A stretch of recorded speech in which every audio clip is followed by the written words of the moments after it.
Rachel Rosie for Martial Arts Mindset, and I did a video yesterday about the Itauma Whyte fight, and I did it at Gatwick Airport, and then I watched it back this morning and you couldn't hear anything, so I'm going to go again.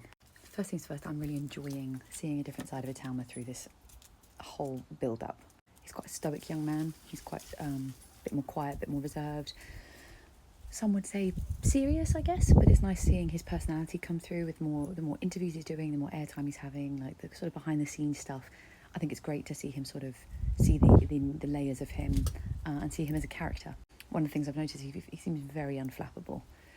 Whatever's been going on in the lead up to this, all the media about this, he just doesn't seem fazed by what's being put in front of him. And I think this is a great sign for such a young challenger who has got a lot of pressure on his shoulders. You know, he's been compared to Mike Tyson. So I think that's a great sign for his journey, that the noise doesn't seem to faze him. Whyte, I think, looks amazing. But one of the things that concerns me with his coming into this fight is a lot of the interviews that I've seen with him, he keeps talking about going back to being, and which means to me that he feels like he's trying to prove and right a wrong in his past instead of focusing on who he is now, the experiences he's had now, and then what he's bringing into the fight now through the seasoning and the learning that he's been through.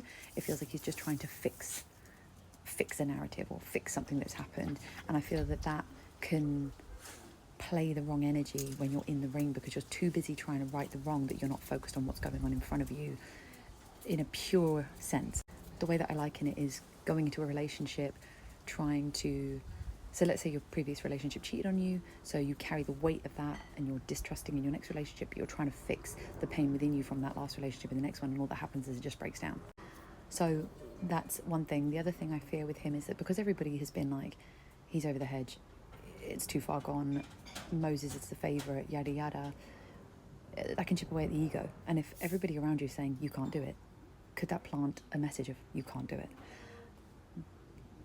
Even though he's been in the game a long time, but he was a strong contender before. Now it's like he's coming in and lots of people have put him out to dry. So that can either work in his favour to fuel him, or it could work in his detriment and he can start believing the noise. Now, obviously, there's lots of talk about, has Moses been properly challenged yet? We haven't seen if his chin has been tested, yada, yada, yada.